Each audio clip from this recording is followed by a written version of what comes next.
who sensem the minority cry home press conference then in the Ekikan me patron education ben obet me am about this tribunal issues. Okay. Wait, say you can say a tribunal you can say tribunal tribunal no a court. Okay. Tribunal a court. Tribunal enye ade hu bia. You can say tribunal. So what's the tribunal? It's a TRI. Any big kind. Yes. Any first three words. It's a tribe. It's a miensa. Miensa. What's a tribunal? A chess and nipa ba fu ni bi asem. A quarter at nipa miensa na tina so. Okay. Bi asem. What is it? Any friend say tribunal. So okay yen structure na. Your constitution no kra. It's a constitution at a court bi e from say the superior court. Superior court no. The big the Supreme Court. The person the friend Court of Appeal. The person miensa omu akoye High Court. Akoye Regional Tribunal. Okay. Omu from the Superior Court. It's the Regional Tribunal ni there. And then this is for a creative constitution that is that.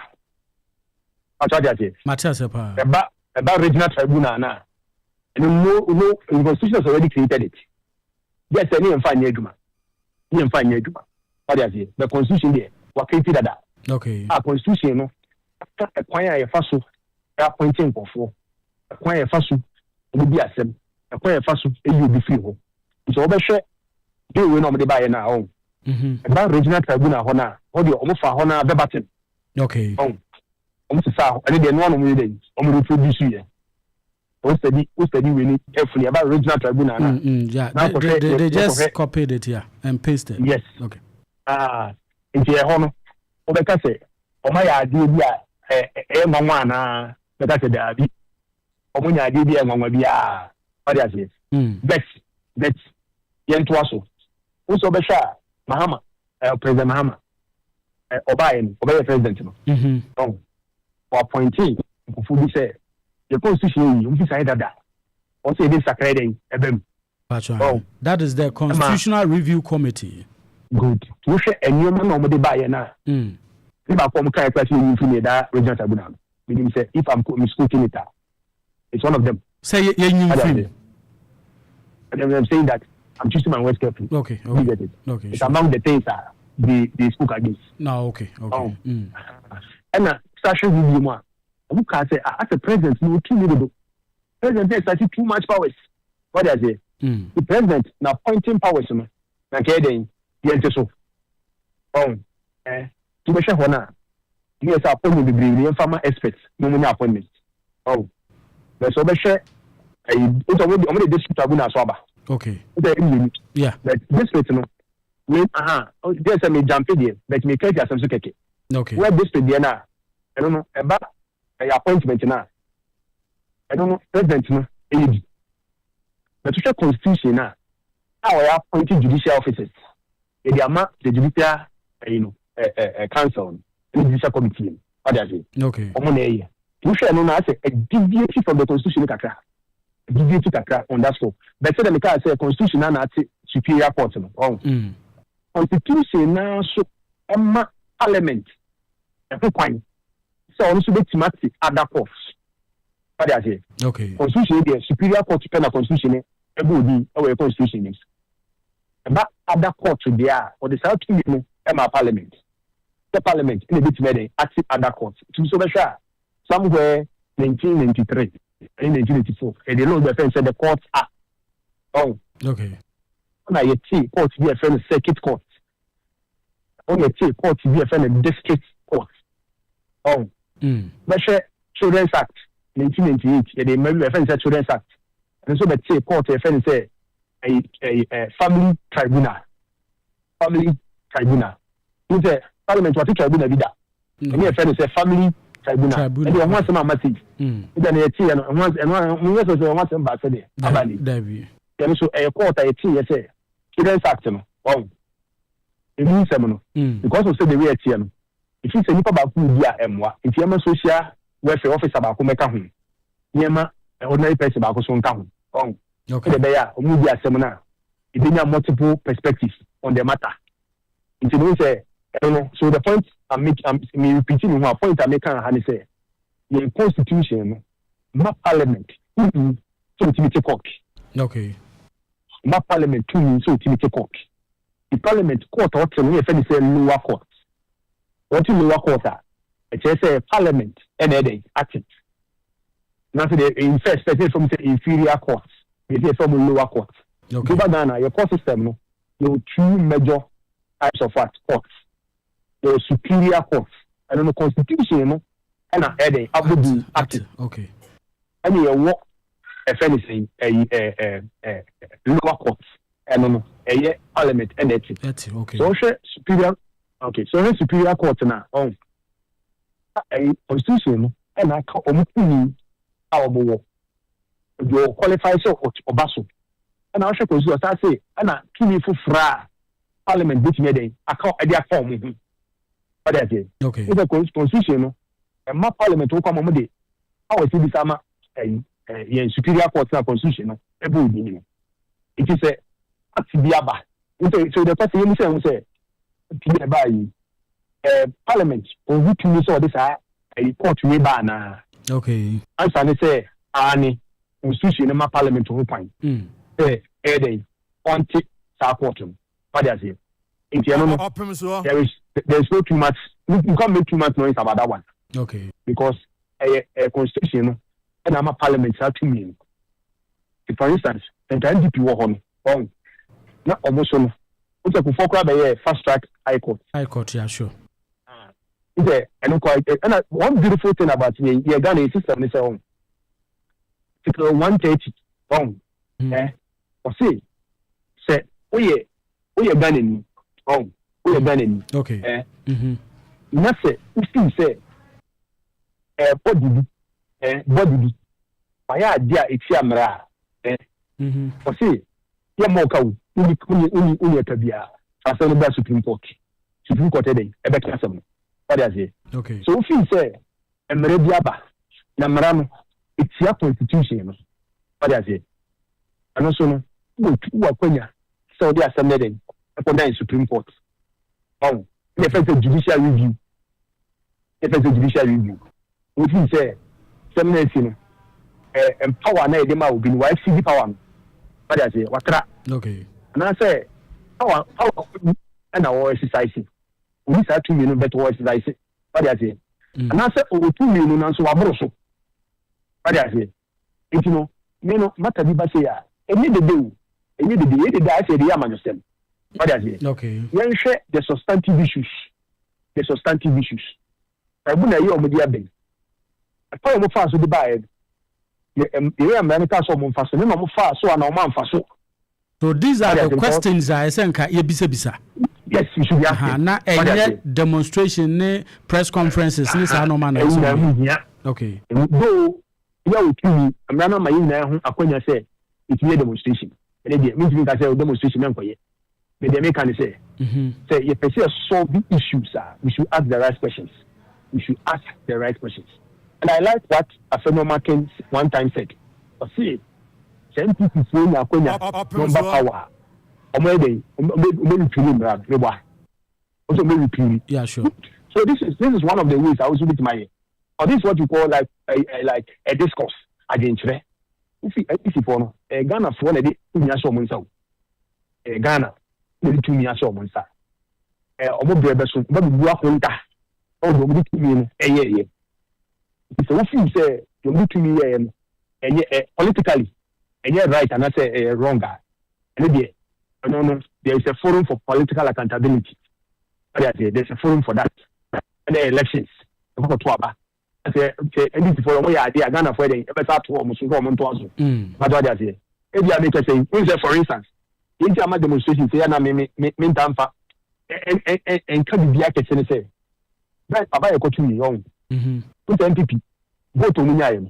If I say, one, I didn't buy. Me partial sanity. But we vote more than 4 million. You buy. Me partial sanity. If I say, 4 million, because of what takes a demonstration. Because, hey, they don't want to see a son of a camera. But we say 6 million there, or more than. No, okay. Demonstration, if you get the fan castle, Okay. In fact, because Ubia will keep careful. And lawyer Penny, who came program, yeah, demonstration, you bet me and the 2 million crash on Matthias Mountains. Exactly. Because we say demonstrations are young who in an Abrus one, maybe about 2,000, 3,000. Exactly. But yen to me, also a demonstration or support to public to only a coin of Baba join. On the Timothy, or friends of the from say a silent majority, no, on what you want. What I say? Okay. On what they say at the right forum, what Senate. If the American say, one, Parliament, no more to me, so over them right, no to me, the Tosu, a quiet car, so one faso. And Samram, that's article 104, 105. Now 107, baby. After acquire young faso, Parliament and faso wedding, and Samra, Parliament faso and constitution itself. So Samra, what I say, Nana, so if you say, acquire no man faso, they are waiting their cook. But I say, and now if you say, Parliament, you know, or the lawyer, but we start to be now waiting their cook. Okay. And I say, she a shame anymore. It's about who are able to say. Constitution, no, I can. Will be a 2 years or appointed judicial officer. Okay. What I say? But to share no winner for the 2 million president. One farmer uncle for a boom with him. What I say? It's like I say, okay, hold it, Yamra, see the medical court. Sir. And look at me, my dinner maker. I will be the court to know the power. Determine what I say, your course or no. And I decided to use the Supreme Court. What I say, I'm gonna award the power to do what we call striking out an enactment. In the office of any constitution will be there. I'm going to use some exercise. So to me, so we need to do what you want. You're the right noise. You're the right noise. Until doctor, my Mr. Lawyer, my Mr. Wade said, now, yeah, rap up no say, until sir, court of Tribunal court who send some new way until the good, the bad, the ugly, and whatever we need to know about this tribunal. And the other thing I say, if be any jehun say ye jetum ye de ba na if be so sorry tia say ye tia say na ye background ye be repeal that law no this so let's look at the things that are in this tribunal and until e binu pa e bin so empe. Okay, that's another very good question. You tell me say, who say, it's a city here. It's a say now no a day. Okay. Now no a day. Okay. So she Ghana ya bako semwa. The tribunal e be put yanko for fan who issue. The tribunal because tribunal the danger about it is that a nipa ba ko pe na legally trained person. You ba ko pe. What I say? You know ta hu no. Omonye they are not legally trained persons. What I say? Into say a basse tribunal dey be asemi and tribunal so dey asemi ya ometo about. Okay. Ometo aba. Every case before so make conclusion you say o vote okay. Onita me say no dey be chenaje manamba. It is the two aje ko ha. Into so be hwe first say na say bia e bia ko dey ba say before say tribunal dey better to do form. You say nipa me nsani nyina ko bentom. What I say? Okay. There is strong sit back. But if I the loose, they need to make one another party. If say yeah, if say your political party, you sense today, three what they say. No political party, I was saying, said, do I dance? On our also. Oh, I mean, people see some of our Jana or Opemsuo here. And it's a little policy to chop for the okay. Who to the charge about? What are they? They don't have Tribunal. Tribunal, so I think of 4 panel. President now appointed the family. Okay. President now appointed. But open now yet. What are they? It's a bit sure say, you know, everything in the 4. A former panel. Okay. What for who they are better speaking for 4. What are they? And then, so we are negative about it. You are likely to think that way. And now we are positive about it, so. Tribunal system so hey constitution now. Okay. A brain in now. Yan kiti akonya. Emma we can't remember before me say the right word. Omanfo. Right word. Amanfo. Omanfo. And participating in justice delivery. Okay. What I say? And you think there will be a jury system. Oh, and see, young pay upon your Adama. Amount for ever participating in our justice system. Okay. What I say? And then also no, a woman who says something about oh, if you are technical in nature. What I say? I don't know be a industry. Oh, okay. Oh, but now, not what's made any time what seminal. Oh, it's not the name around quite the castle. Maybe a seminal, purely about journalism. What I say? Yeah. So to be right, say the film put that we say, oh, brah, never couple down for some labor area. It's the obit made every respect to day, up why I'm yet, I arrive at the right decision. It's tribunal system. Oh, what am I team one? Popular participation in the justice system. Okay. And a second, the utilization of experts in dispensing justice. But there's a bomb I today, or what winning here, and the support justice delivery. What there's here. And you know, in terms of America about the family tribunal, children are actually creating a woman. Sure. What I don't know about playing a social welfare officer. The couple. Okay. It's about social inquiry now. Because I don't know any area, to me, social inquiry is very simple. And the support it a court to do. Okay. It's about tribunal now, like I've explained. Because I'm positive, I don't know how to my game. Also, negative, sure. You can also come from this angle. Or the other way. Wow. You say, who say, and Meramuno, and Bible snake can answer. But you are dear who now point, the young Fatayan. Your man of my killing the enemy of the but yet I did be now, free say, oh, I so you also. Okay. What I say? But here should the rationale behind it. What I say? Your partner, there is a case that I took. What I say? So there is the need to form specialized force. Okay. Now, in these specialized matters. Okay. We share matters a Yama winner. And your matter borders on public interest. And it's for public interest here. Then you must have an interest in public interest. And I say, the court, special court over. I remember border on a collective interest. Yeah, expediting a good news. But we should have said, any port here other day. And then I will mail. And then, I say, one district, one port. What I say? I'm a port to be a second. It is so a legal educator, you do. Means a lawyer, the doors. And it's a lawyer, neighbor doors one. And yet, I Utu Nana, a good year, when I fought about who. What I say? Okay. And a second, you use technology. Ama, the case to the idea. I'll have a I'll have a so, Odiani, how you may argue the matter. But that's all there be. And this thing to say, I'm debating there. That if you permit me. Sure. For the purpose of education. Yes, to say, once Accra a coin. What I say? Once Accra a coin.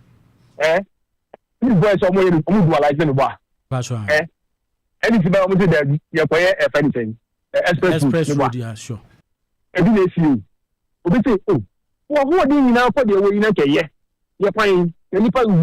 Bonani, if you say any part 13, Akoshomuka, oh, partnership.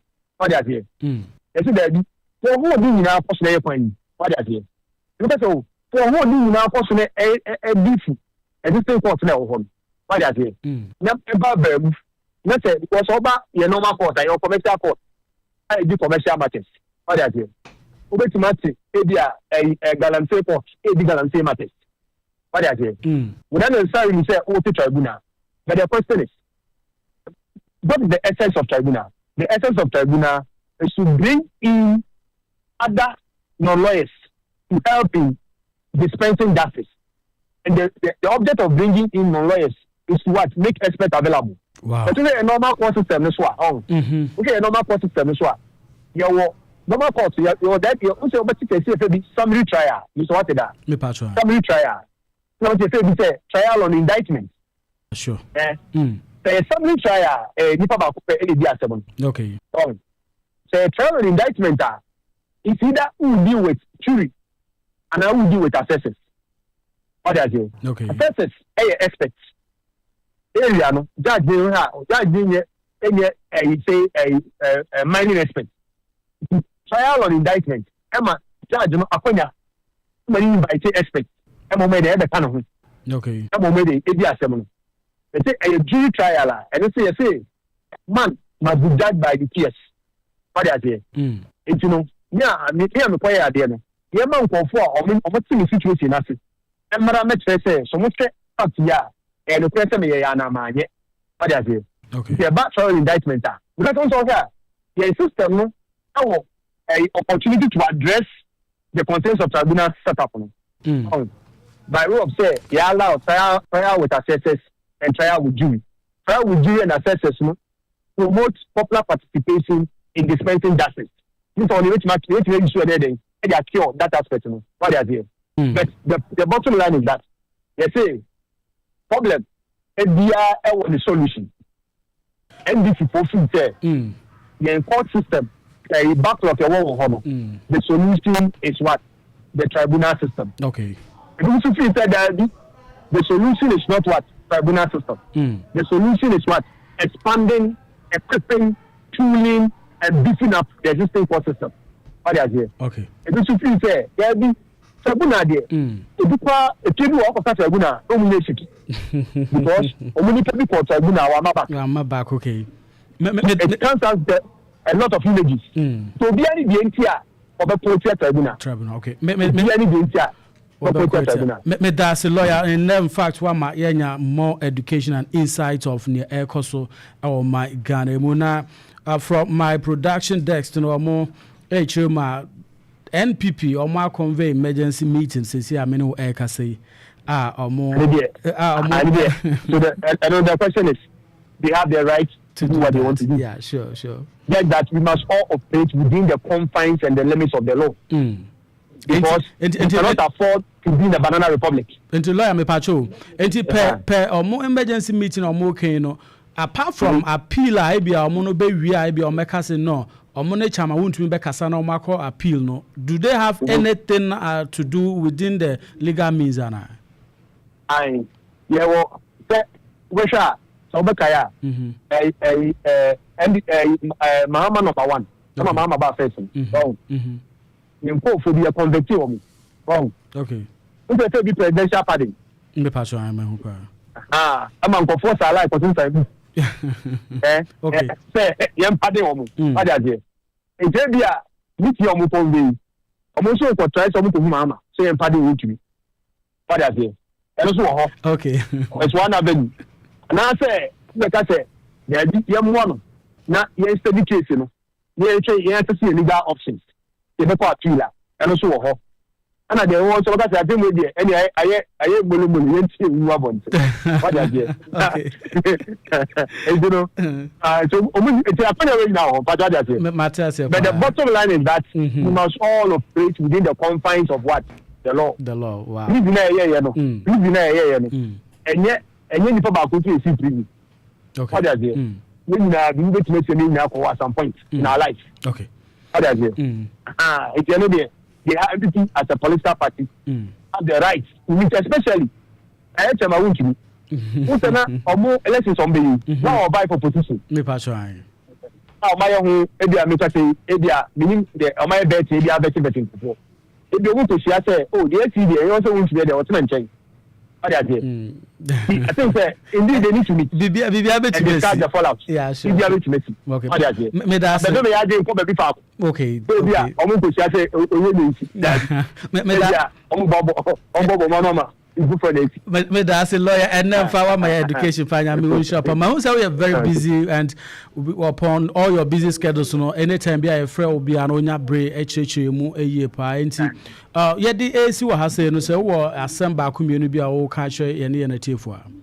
Oh no, I said no be no do one I use to say that must be my trouble program no so. I'm also me that's lawyer Nicholas Darkwa Nyankopon on show na onya okesi